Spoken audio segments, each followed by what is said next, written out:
こんにちは。今日はですね、1台あると動画撮影が非常にはかどるジンバルを紹介したいと思います。Zwin Weevil 3S というモデルになります。APS-C 機からフルサイズ機まで使うことのできるジンバルです。今日はこのジンバルを詳しくお見せしようと思いますが、単なる開封動画でも面白くありませんので、ちょっとどんなシチュエーションでどんな風に使えるのかっていうのもお見せしつつ、私が使ってみた感想も正直にお話ししたいと思います。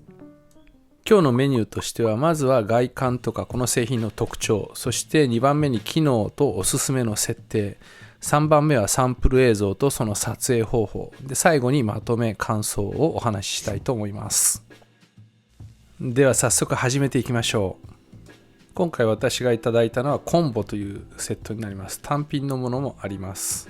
で、入っていたのは本体、そして三脚、カメラを取り付けるためのプレート類、そして各社のカメラに対応したケーブル、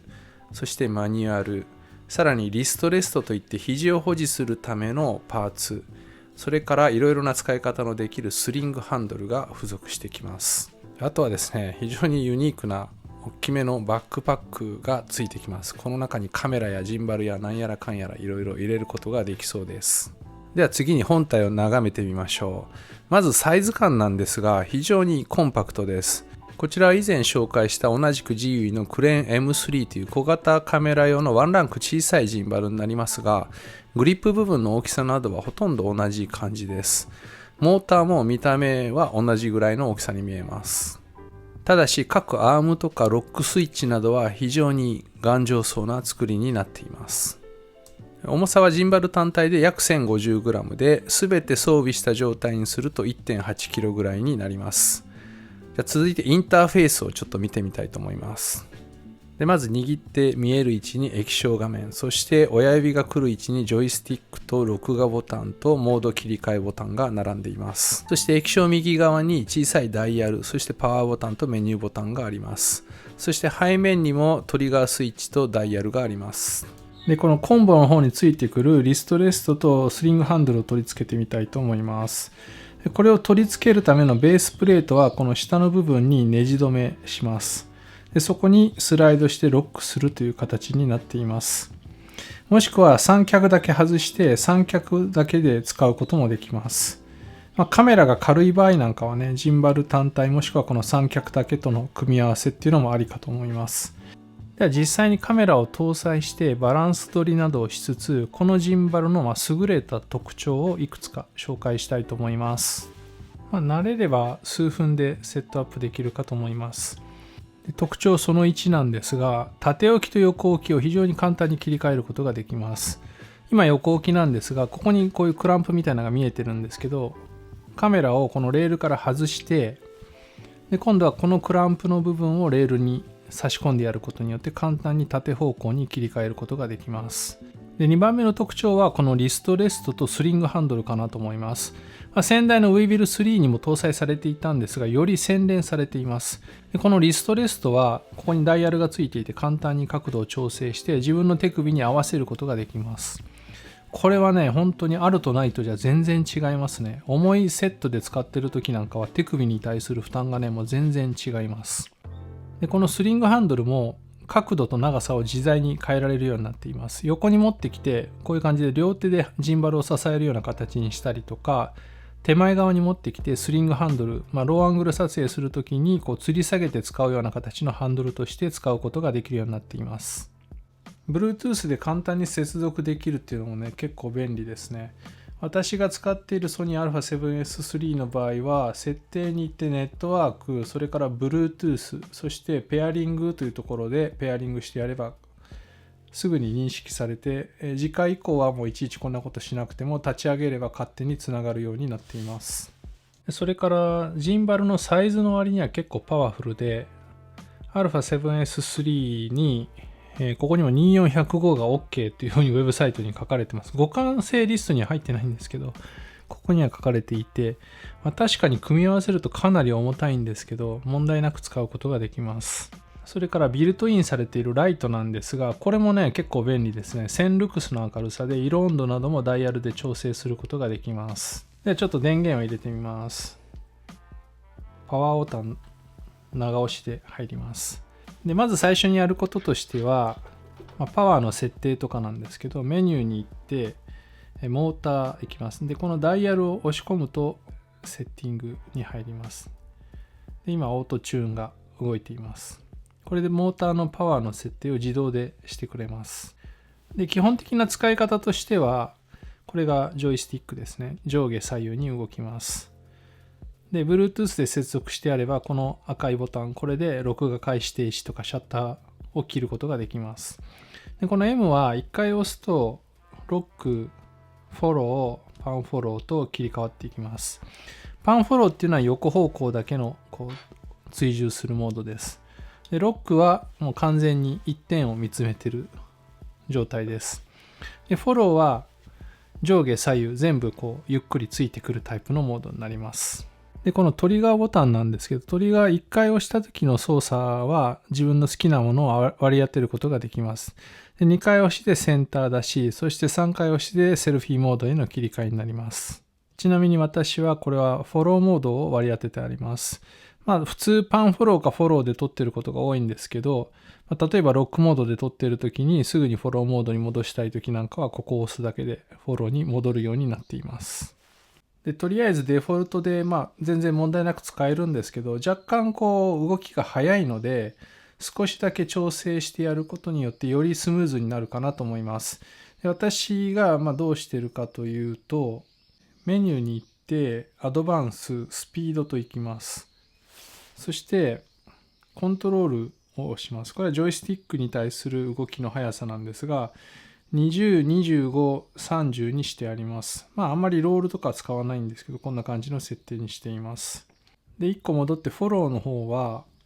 ティルト50、ロール50、パンは75に設定してあります。ちょっとデフォルトより遅めにしてあります。で、2個戻ってデッドバンドなんですが、これは遊びの量だと思うんですけど、これはティルト5、ロール5、パンは7に設定してあります。これも若干デフォルトよりも大きめに取ってあります。手が揺れちゃった時とかにどこまでそれを吸収してくれるか、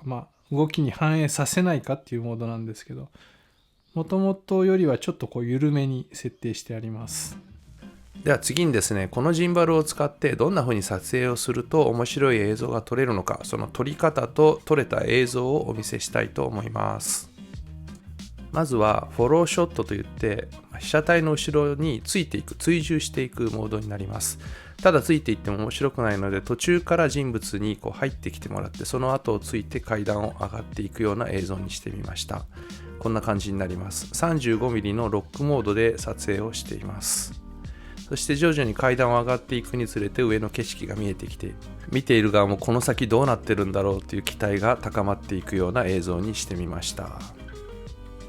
次も同じくフォローショットなんですが、今度はジンバルを徐々に上に上げていくような撮影をしてみました。少し広角気味 35mm ぐらいで同じくロックモードで撮影をしています。そうすると、背中から徐々に前面に広がる景色がパーッと広がってくるような映像になりました。今どんなところで撮影をしているのかがよくわかるようなショットかなと思います。でこれはですね、何でもないんですけど、息子がストライダーに乗って思いっきり走っているのを横とか後ろからローアングルで撮影しているショットになります。私もかなりね本気で走ってるんですけど、ところどころ揺れはしますが、ほとんどブレのない綺麗な映像がね撮れるのがやっぱりジンバルの威力かなと思います。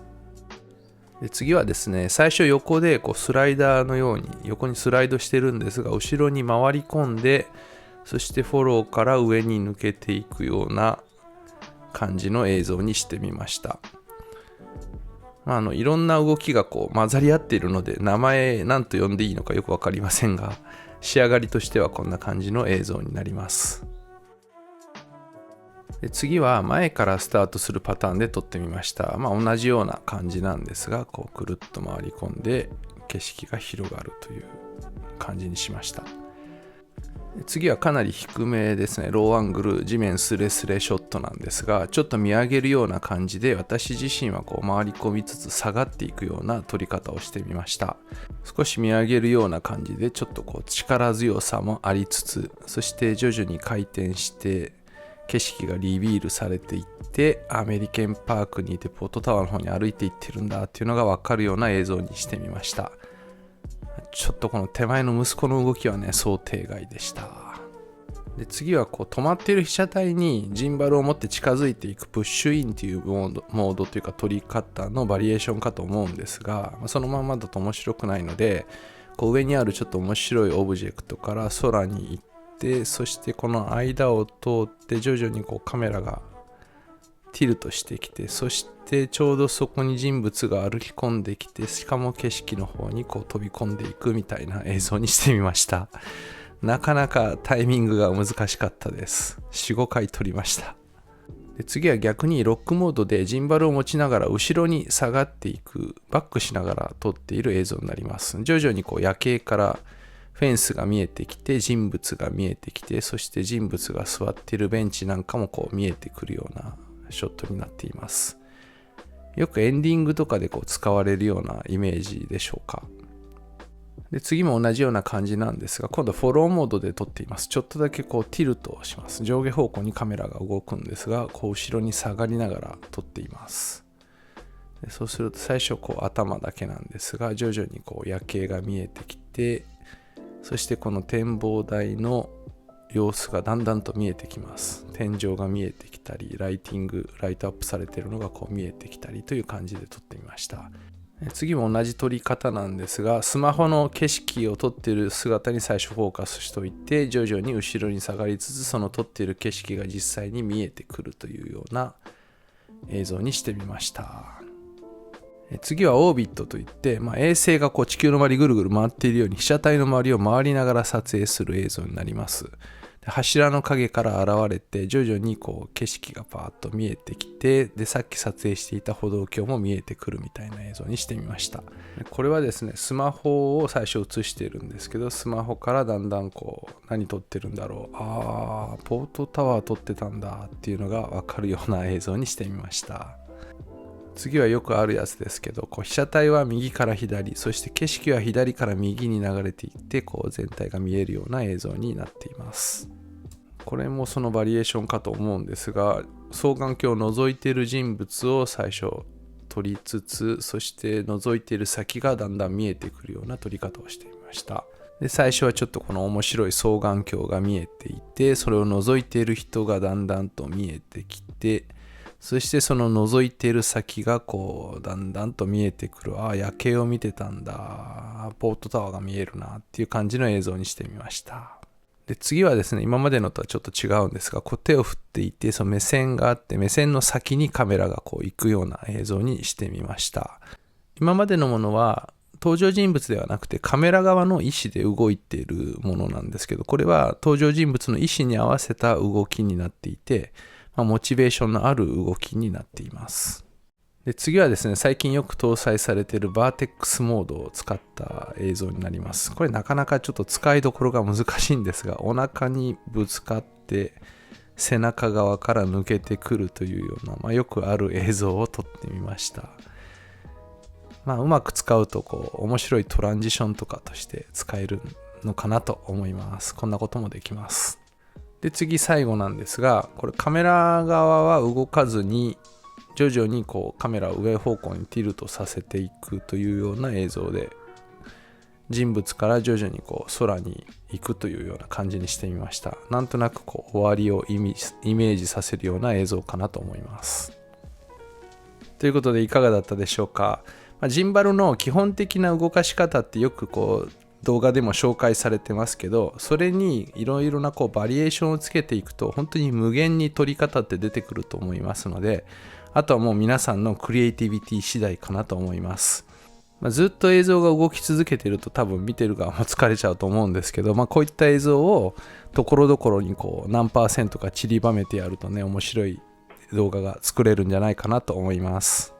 安いアイテムではないんですけど、最近はもうちょっといいレンズでもね、すぐ10万とか15万とかしますので、それに比べると結構安いですし、効果はすごくありますのでね、なかなかコスパのいいアイテムかと思います。最後にちょっと他の機種との比較なんですが、これは私が以前動画で紹介した別のメーカーのジンバルになります。フルサイズ機が乗るんですけど、3万円ぐらいで購入できるね、かなり安くて人気のあるモデルなんですが、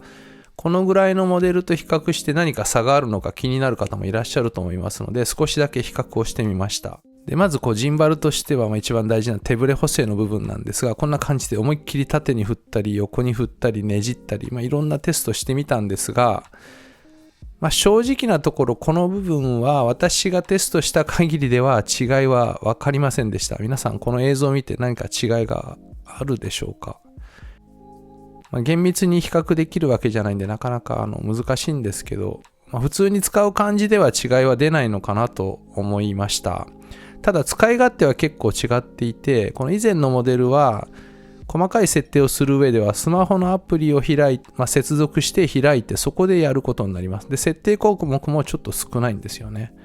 それに対して今回のこの GUIN Weevil 3S は、本体の液晶を見ながらほとんどの設定がここでできてしまうっていうのはすごく便利ですね。アプリにつなぐ手間がないっていうのはいいですよね。